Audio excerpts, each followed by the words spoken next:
Ya, umur 4 tahun, saya tidak mau bangga, saya mau cerita saja pengalaman saya. Saya ini orang yang hijrah juga. Umur 4 tahun saya diantar ibu saya ke surau untuk belajar ngaji, baca Quran. Kawan-kawan yang lain besar-besar. Mau pulang ambil sendal, didorong, saya campak masuk paret. Orang umur 4 tahun, untung paret zaman itu airnya jernih. Kalau sekarang ikan aja pingsan apalagi orang. Guru saya itu langsung loncat ke dalam paret itu, diangkat, saya digendong dibawa pulang saya ke rumah. Karena bapak saya bos di situ. Begitu sampai, ini Pak, anak bapak jatuh ke paret. Kata guru saya, bapak saya mau marah sama guru itu nggak jadi marah karena guru juga basah juga. Begitu sampai guru itu pulang dia bilang apa? Khot fardoma, berhenti ngaji. Sudah tahu banyak orang-orang tidak beres, berhenti ngaji. Ibu saya gendong saya bawa kamar mandi, saya dimandikan, disabuni. Ibu saya bercucuran air mata. Saya lihat ibu saya nangis. Saya masih nangis itu, sedih sekali, saya campak masuk paret itu. Sabuni badan saya, terus kata ibu saya, jangan berhenti ngaji nak, kamu jangan berhenti ngaji. Diciumnya oleh ibu saya. Waktu itu hati saya bicara, saya tidak akan berhenti ngaji Umi, sampai mati saya tidak akan berhenti ngaji. Ngaji lagi, campak lagi masuk paret. Kata guru ngaji, kamu pulang nggak boleh pulang. Pulang dulu orang lain semua baru saya pulang. Bayangkanlah orang bawa obor, kita nggak bawa obor. Gelap. Kata guru saya supaya kau jangan takut, kau azan. Nggak ngerti azan saya bilang. Bilang Allahu Akbar, Allahu Akbar. Saya sepanjang jalan Allahu Akbar, Allahu Akbar. Tapi beruntung, kira-kira 2 bulan datang juara MTQ tingkat Sumatera Utara. Adikan bapak saya, anak imam besar Masjid Sultan Serdang. Jadi bapak saya, kawan-kawan kecilnya lah, dia bilang, Nasir, kamu harus ajari anak saya. Supaya anak saya nggak masuk paret lagi. Akhirnya saya sendiri ngaji kepada guru saya ini, dan beruntung. Akhirnya saya bagus baca Quran. Umur 8 tahun saya sudah jadi imam di desa saya. Dan sudah juara MTQ, tingkat kecamatan dan seterusnya. Sampai ke provinsi. Membahagiakan sekali hidup waktu itu. Akhirnya saya jadi pembaca Quran. Setiap ada Maulid Nabi Isra Mi'raj di kota Medan, saya pembaca Qurannya. Ustadznya waktu itu masih Mahyarudin Salim, ya, Tengku Latif Rusdi, yang terkenal waktu itu di Medan begitu. Haji Sayyidin Nur guru saya. Tapi bapak saya suka main musik. Umur kelas 2 SD saya sudah diberikan organ. Saya sayang dengan ibu, saya masak nasi masih pakai bambu, ditiup apinya. Sambil menunggu nasi masak saya main organ tuh.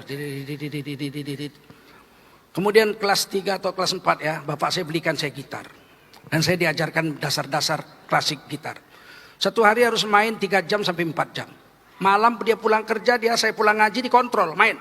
Kalau nggak ada kemajuan, jitak kepala saya.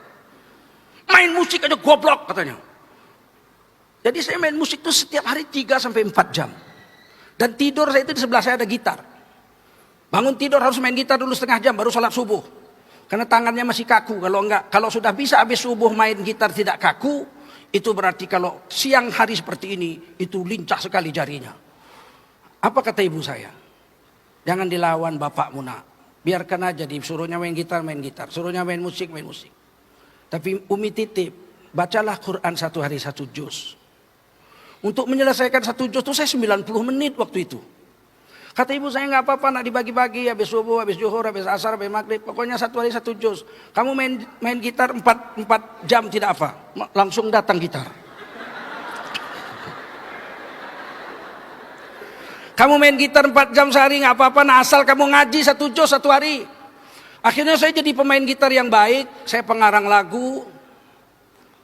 Kelas SMP kelas 1 saya sudah mengarang lagu. Kalau libur sekolah saya mau jalan-jalan ke Singapura, ke Malaysia atau ke Bali atau kemana saya mau jalan, saya jual lagu aja 1.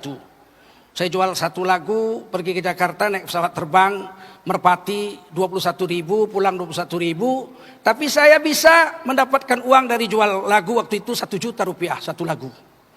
Dan saya bisa jalan-jalan keliling Indonesia di usia begitu muda karena saya pencipta lagu. Tidak bisa tidur kalau belum main musik 4 jam sehari.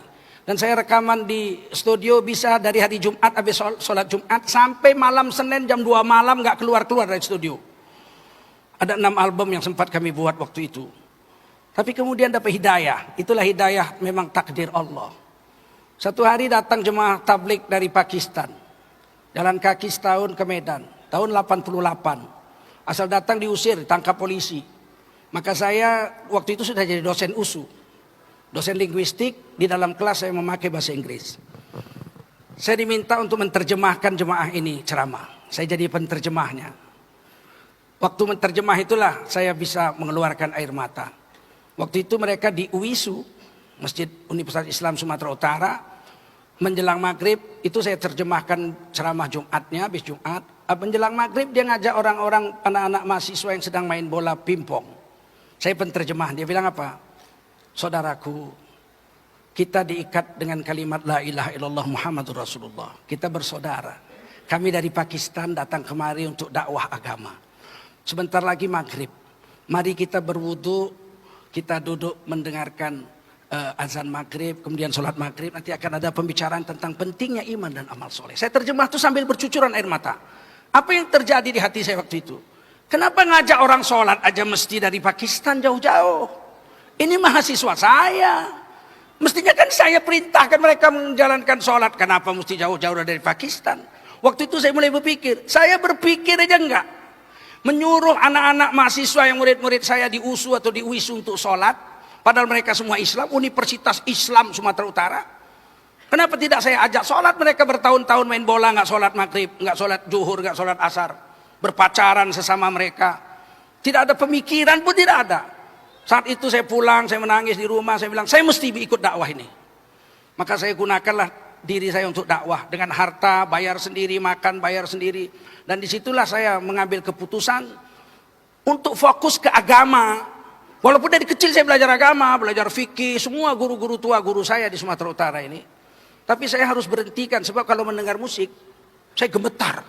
Seluruh musik itu, mulai dari suara pianonya, biolanya, flutnya, obonya, trompetnya, trombonnya atau karnonya, saya hafal semua sebab saya 7 tahun di RRI dan di TVRI itu penyanyi orkestra. Dan saya bisa main musik, sehingga saya tahu. Tang, teng, tongnya pun saya dengar, saya hafal. Partitur, partisinya situ saya ngerti. Setiap orang nyanyi, saya main piano gitu, saya tulis akordnya. Selesai dia nyanyi, ulang nyanyi, saya sudah bisa main, mengiringnya dengan pas. Solfegionya begitu tinggi. Bagaimana saya harus mengejar agama saya kalau saya tetap main musik? Maka saat itu bismillah, gitar kesayangan saya itu, saya bawa ke sungai Kera, Paret Busuk katanya di Medan. Saya berdiri di jembatan tuh, airnya sedang banyak, tapi hitam airnya. Saya bilang bismillah ya Allah, mulai hari ini musik ini saya cerai talak 3. Saya buang. Sampai di rumah saya ngaji-ngaji, saya udah mulai dakwah-dakwah. Sejak umur 16 tahun pun saya sudah jadi khatib Jumat. Kata bapak saya, kenapa kau sekarang berhenti main musik nak? Saya harus memilih papi, saya panggil papi. Harus memilih papi. Ini nampaknya saya harus fokus dulu ke agama. Apa yang terjadi 88, 89, 90, 91, 92 saya kawin. 93, 94 barulah saya setiap mendengar lagu tidak ada lagi rasa apa-apa di dalam dada saya. Jadi menghilangkannya saja saya 6 tahun itu. Meskipun saya sudah berhenti main gitar sejak 88, ternyata setan gak hilang. Waktu saya mau ditangkap di Korea, ada pengaduan bahwa saya itu ISIS. Saya main gitar di Korea, kebetulan ada gitar di tempat saya ceramah.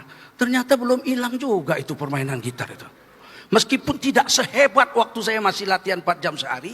Tapi percayalah, dia tetap ada juga, dia mengendap di dalam hati. Yang membuat saya semakin yakin saya harus berhenti main musik. Pada tahun 92, saya ditabrak mobil. Saya pingsan, dibawa ke rumah sakit 4 jam. Dokter yang menangani saya orang Kristen. Di kantong saya ada Quran kecil, selalu saya bawa. Sebelum ada HP, Quran saya selalu saya kantongi. Setelah ada HP, pakai HP saja. Maka waktu itu saya pingsan. Saya sadar dari habis Isya itu ditabrak mobil, jam 12 malam. waktu jam 12 malam saya sadar, suster bilang, Pak dokter sudah sadar pasiennya. Ini kepala dijahit. Kata dokter, Pak Ustadz, rumahnya yang bisa ditelepon nomor berapa? Saya bilang 815 915. Telepon ibu saya, jangan istri saya. Ibu saya perawat. Biasa ibu saya merawat orang. Bilang sama ibu saya tabrakan, tapi jangan sama istri saya. Telepon ibu saya bicara. Baru kata dokter, anak ibu ditabrak mobil, pingsan, sekarang sudah sadar. Ibu saya mengejar ke rumah sakit. Begitu sampai rumah sakit, apa yang saya dengar? Dokter bilang, Bu, anak ibu hafal Quran? Tidak, kata ibu saya. Cuman dia dari kecil memang biasa baca Quran, tapi tidak hafiz 30 juz. Paling beberapa juz saja. Baru saya bilang, mana Quran saya? Jubah saya digantung itu. Mana Quran saya? Ambil. Saya lihat berdarah-darah Quran itu. Kata dokter itu, dari jam 8 anak ibu sampai jam 12, ngaji aja, mulutnya ngaji aja 4 jam. Nggak mungkin nggak hafal Quran. Saya bilang, mana Quran saya? Saya bilang, dokter saya nggak hafal Quran. Cuman waktu saya pingsan itu, saya perasaan duduk bagus-bagus, membaca Quran seperti biasa, selembar. Dalam pingsan itu, seperti mimpi begitulah baca Quran selembar. Tapi suaranya keluar dan dokter, pasien-pasien, perawat-perawat dengar. Ternyata betul kata Mbak Oki, kan itu hadis Nabi. Manusia mati dengan hobinya. Kenapa saya ngaji waktu itu? Karena tiba-tiba waktu dalam pingsan itu, perasaan saya pakai jas, seperti waktu nyanyi dulu dengan orkestra begitu. Konduktornya Maksa Puliti. Terus musiknya musik India. Rapi sekali. Jeng cekeceng cekeceng cekeceng cekeceng cekeceng cekeceng. Terus saya nyanyi. Enak bolo-bolo ceng-ceng enak bolo-bolo ceng-ceng. Indah sekali. Hati saya bicara dalam pingsan itu. Kenapa harus nyanyi? Kenapa harus nyanyi? Kenapa harus nyanyi? Baca Quran, baca Quran, baca Quran. Terus dalam pingsan itu ya perasaan saya keluarkan Quran seperti biasa dari kantong. Kemudian saya ngaji. Ternyata dokter lihat 4 jam tanpa melihat Quran. Sejak itu saya yakin manusia mati dengan hobinya. Kalau hobi kita sholat, kita mati sedang sholat. Kawan saya Pak Tamim mati sedang sujud. Kalau hobinya dakwah, mati sedang dakwah. Kawan saya juga ada mati sedang dakwah, Pak Abdullah. Ada pula kawan saya mati sedang main musik. Ada orang yang mati sedang berzina. Anggota DPR di Jakarta mati sedang berzina. 3 hari lagi mau naik haji. Dia masuk hotel, dia berzina, mau puas-puasan karena mau naik haji 40 hari. Dia mati di atas perut perempuan. Manusia mati dengan hobinya. Oleh karena itu, yang sudah hijrah, carilah yang diridhoi Allah. Satu hari bibi istri saya datang ke rumah, nginap di rumah seminggu. Tiba-tiba bibi itu pulang, anak saya dua-dua nangis di dalam kamar, nggak mau ngantar keluar. Kemudian saya masuk, ada apa kamu ini dua-dua? Kenapa kamu pada nangis? Benci kali kami sama nenek itu, katanya. Dibilang nenek itu Buya penyanyi. Enggak kan Buya? Enggak kan Buya? Enggak kan, katanya. Saya bilang, memang betul nak, Buya dulu penyanyi nak. Sekarang kan enggak lagi Buya? Enggak. Kami enggak pernah kok dengar Buya nyanyi di rumah ini. Iyalah nak, memang dulunya pula. Dulu. Baru anak-anak saya peluk saya, jangan jadi penyanyi ya Buya. Makanya sekarang lagi tren di medsos, Tengku Zulkarnain mantan penyanyi mendadak jadi ustadz. Saya bilang dia salah. Saya belajar Quran, belajar ngaji dari kecil. Belajar fikih, semua guru tua di sini guru saya. Syekh Mahmud Syahabuddin, saya belajar kitab Mahalli. Syekh Dahlan Musa dari Matan Takrib sampai Kifatul Akhyar. Syekh Jalaluddin Abdul Muthalib Mufti Kerajaan Delhi, guru saya ngaji kitab Tafsir Ibnu Katsir. Terus guru-guru yang lain, Arifin Isya, Syekh Arifin Isya saya ngaji Minhajul Abidin, kitab Imam Ghazali. Jadi saya betul-betul mengaji, belajar bahasa Arab dari Syekh Martubung, ya. Itu guru saya Azhari Al-Martubung di depan Coca-Cola Jalan Belawan. Juga saya belajar fikih I'anatul Thalibin dari Syekh Hasan Maksum, guru di Masjid Agung, dan seterusnya. Jadi nggak ada mendadak. Percayalah tuan-tuan, agama tidak bisa install. Kalau jadi tentara palsu bisa. Modal badan tegap, rambut cepak, pakai baju loreng, Dia udah bisa cari duit kesana kesini, walaupun tertangkap juga. Tentara palsu mungkin setahun 2 tahun baru tertangkap. Polisi palsu bisa, model badan kekar, rambut cepak, beli baju dinas polisi, modal sempit, sudah bisa nyetop orang, sudah bisa mentilang orang, pakai surat tilang palsu. Walaupun mungkin 5 bulan 6 bulan kemudian dia tertangkap polisi palsu. Tapi kalau ustadz palsu udah bisa. Belum ama ba'du udah ketahuan. Belum ama ba'du.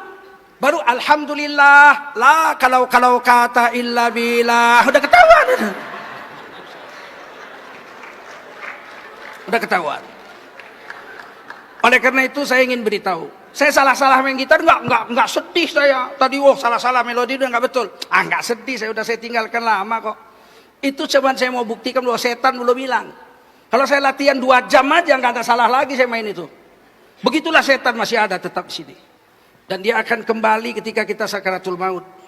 Bisakah kita memilih mati dengan cara husnul khotimah atau mati dengan cara yang menyesatkan seperti yang pernah saya alami waktu pingsan? Masuk lagu orkestra Ena Bulu Bulu. Tapi ternyata waktu pingsan itu ruh saya memilih baca Quran. Saya tidak tahu besok ketika saya betul-betul sakaratul maut, apakah ruh saya akan memilih mati dalam keadaan membaca Quran atau mati dalam keadaan menyanyi. Tolong doakan saya dan mari kita bersama-sama berdoa.